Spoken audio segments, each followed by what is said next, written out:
What are some of the options that are available to you when you have the PlayStation 5 Pro? Let's just dive right in.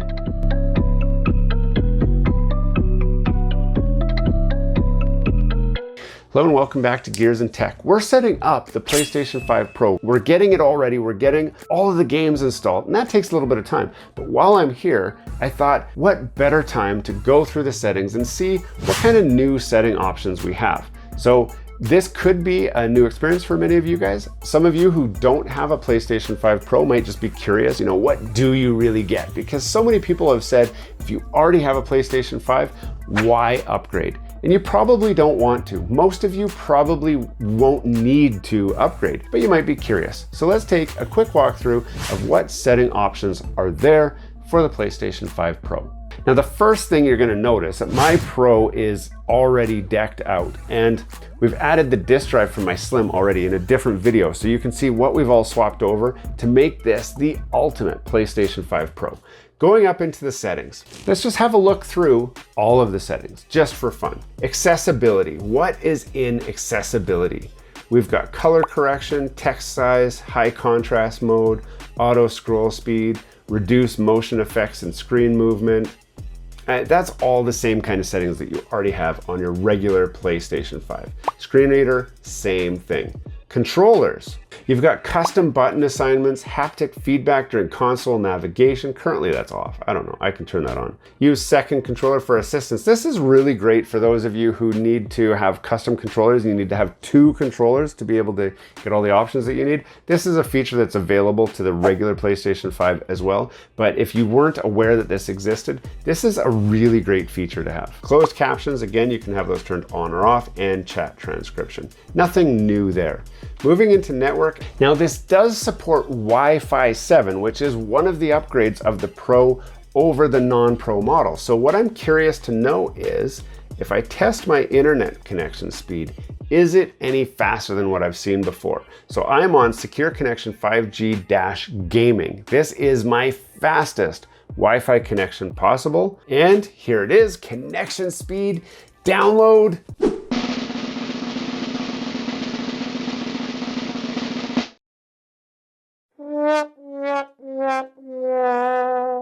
Okay, so let me explain a little bit here, okay?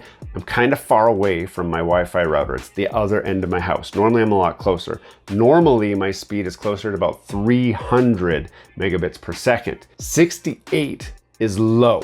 I'm using a TP-Link AX90, which is plenty fast. It's a tri-band router. It works great in the house, but it only supports Wi-Fi 6. And so this is one of the first things that many of you guys are saying is, do I need to upgrade to a PlayStation 5 Pro? Probably your router is not a Wi-Fi 7 router, so you're not gonna benefit from Wi-Fi 7 speeds. Now, I haven't noticed any speed issues with my PlayStation 5. In fact, I have a wired connection most of the time, which is a hardwired connection, and it works great. So I wouldn't really notice the Wi-Fi speeds, but I thought for fun we'd do a speed test because I thought I might see something. I'm surprised to see this number so low. You guys are probably thinking, well, that's a whole lot of nothing. Yeah. GamsGo. Are you paying too much for Netflix, Spotify, Disney Plus, Crunchyroll, Duolingo, Canva, or Adobe? GamsGo has you covered with premium shared subscriptions for a fraction of the price directly from the distributor. Yes, GamsGo is the shared premium experience that you've been looking for that saves a ton of money. I personally use GamsGo for my Netflix, my Spotify, my Disney Plus, and my Crunchyroll subscriptions, and I have saved tons of money by switching to GamsGo. Switching to GamsGo is as easy as clicking the link in the description or up in the title card, which will take you to the main GamsGo website. Select the services that you're looking for and buy them. But to show you how easy it is, we're gonna take 30 seconds and we're gonna sign up for Netflix. So we've clicked the affiliate link and I'm gonna click purchase now on Netflix. Now we have an option to buy 3 months or 6 months. I'm gonna buy a 6-month membership. I'm gonna say activate auto renewal because you don't wanna miss out anyway. Now in my case, I only need one profile. That means that I get one of the 5 included shared profiles with my Netflix account, and I can install it on one device in my home. Do you have multiple devices in your home? You might want to switch to the 5 profiles option, which also unlocks multiple devices so that you can use all of your profiles across multiple devices. But in my case, 1 profile is plenty. Now, this is the most important step. It's gonna say, do you have a promo code? Yes, I do. And the promo code is GEARS. We're gonna apply our promo code and it's gonna say, this is a valid promo code. We're gonna click to go to payment, and then we're gonna enter in all of our details. This is a one-time payment of just $21.26. That is crazy cheap for premium Netflix on 1 device with 1 profile. I'm going to pay now. I'm gonna enter my credit card information, and that's it. Once you've paid, you get immediate access to Netflix, and it's as simple as logging into your GamsGo account, getting the username and passkey, and then going to legit Netflix. Now it's gonna immediately say, well, who is this? Now I am account number 3, Gears and Tech, and it's gonna ask for my PIN code because I locked this down. Once I have my PIN code in, now instantly I am in the full premium Netflix experience. This gives me HD Netflix, I can download it, and it's that simple. And it works the same on all your other favorite streaming platforms. This is truly an amazing deal. You don't wanna miss it. Click the link down below to grab your deal. Users and accounts, we don't need to go through that because I don't want to show you guys my account. System feature updates, nothing in there. Data transfer, backup and restore, and reset options. If you're selling it or you want to transfer stuff, you can do that. We set it up in a different video. You already saw us do the transfer. HDMI, this is where it's going to be important for you to make sure that you have all of your settings turned on properly. Date and time, you can see all of that stuff. Remote play, I'm gonna have to go through this actually because I had remote play paired on the other console and I haven't set it up on this one. So I will have to do that at a later time. Power saving, features available in rest mode. Now for me, I have everything available, and power to USB ports is always on because I actually charge my controller through that as well. It's not very good for power. Controllers will turn off. I'm gonna turn them off after 30 minutes. And web browser. Storage.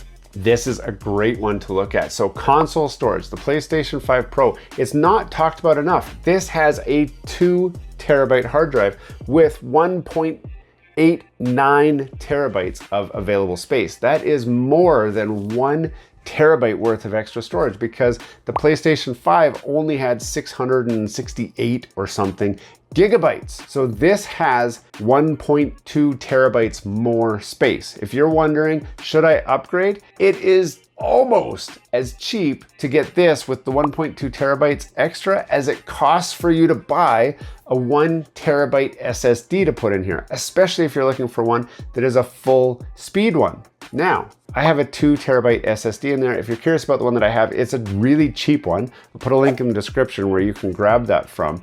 But we transferred it from my Slim over to here, so you guys can check out that video because there's a really, really neat surprise about transferring an SSD from an already used PlayStation 5 into your Pro. Really cool surprise. But you can see this now has 4 terabytes of total storage space. I should never run out of storage. Unless I want to install Call of Duty, then I'll run out right away. Sound. Now for me, the sound settings are actually really important. I haven't hooked this up to my audio headset yet. I use Astro A50s, which I also use the optical line out for. I know that's getting outdated for a lot of you guys, and many of you are probably using the 3D audio in your headphones or your TV speakers. No changes here from what the PlayStation 5 regular offers, but it is all still there. Screen and video output. Now I'm feeding through a capture card, so we can test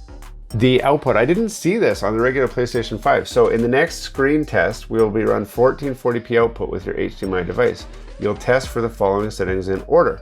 So let's test it. Let's see what it does. Can you see the screen? Yes, I can. Test complete. Your HDMI device supports 1440p for these video output settings. 60 Hertz SDR supported. Now, again, this is going through a capture card.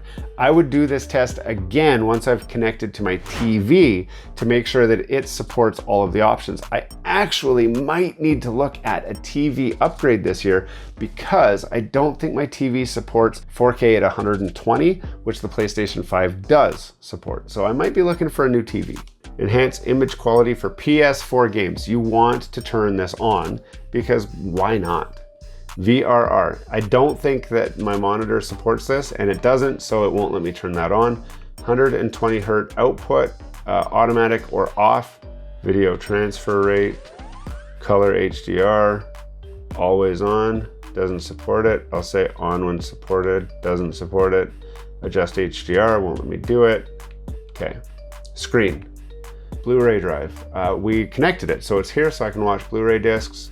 Accessories. Not a lot of interesting stuff's gonna happen in here. So all of your accessories were already here. The one thing that you're gonna do is probably turn Bluetooth accessories off if depending on certain controllers, and especially if you're using mod packs and stuff like that, you will have had that turned off. Trigger effects.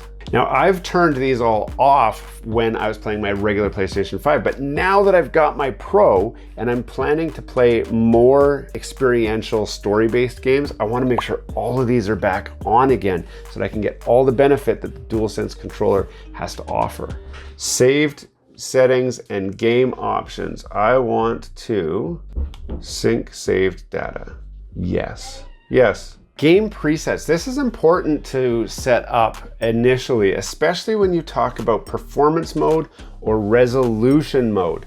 Because this is a Pro, I'm gonna pick resolution mode because it's supposed to be the same thing. Most games, when you play them on the Pro, actually won't give you this option. You will automatically be in resolution mode because the performance will match performance mode of a regular PlayStation 5, but give you the graphics as well. This is the #1 reason to upgrade to a PlayStation 5 Pro, because you get resolution mode with the performance. On a standard PlayStation 5, you probably are picking performance mode because according to Sony, 80% of gamers are choosing performance mode anyway. Subtitles and audio, I'm gonna say on, same as console. Automatic updates, automatic download, and install in rest mode, perfect. Now I don't have a lot of trophies, but I'm gonna sync my trophies anyway. Notifications, allow pop-ups, show previews, play sound, haptic feedback. I mean, that's all on for now, but you might want to change it later. Captures and broadcasts. Again, now, I wasn't thinking about this. I have my Twitch set up on here and all of that, so I need to go through and adjust everything all over again. So once I get my camera set up, I can get that all set up and everything. But that is all of the settings that the PlayStation 5 Pro has to offer. Not a lot of difference. And many of you guys are gonna use this as an example of, do I even need to upgrade in the first place? So if you're still asking yourself that question, the answer is very simple. Do you have $700 burning a hole in your pocket and you just want the best experience possible in gaming right now? Upgrade, just upgrade. Go sell your fat and use that money to put into here, and there's only a couple $100 difference. It's worth the upgrade. If you don't have a PlayStation 5 at all, buy the PlayStation 5 Pro. Spend the couple extra $100, get the Pro. If you're willing to buy used, then go buy an old fat PlayStation 5 for a really discounted price because everyone's trying to unload those now so they can get the Pro. So there's a couple scenarios where you could decide, do I want it, don't I want it? But as far as looking through the settings, not a lot has changed. Looking at the games, tons have changed. But many of you guys, if you don't notice the difference in game, don't upgrade. Me, I upgraded just because you guys have questions. You want to see this stuff, so I need it. It sits here most of the time. I barely ever get to play the games because I'm too busy just exploring and experimenting. But that's gonna change with my PlayStation 5 Pro. I'm gonna get into a lot of these experiential games and finally get to experience it, and Grand Theft Auto 6. What more can I say? Hey, thanks for watching all the way to the end of this video. We hope you enjoy the content in this video, and we'd love to have you come back. Consider subscribing to the channel if you haven't already. And for those subscribers who are looking for that extra special thing that you can do to support this channel, consider joining our members group. That's where we're building this community, the Gears and Tech community, where we can all enjoy content together. You'll get special perks, which we'd love for you to check out by clicking the link down below. For those of you who are just happy to watch the video, that's okay too. You can check out some of our other content right over here, where we've got some previous videos that have already been uploaded and enjoyed by many of our viewers already. We do hope to see you again. This has been Gears and Tech. Have a great day.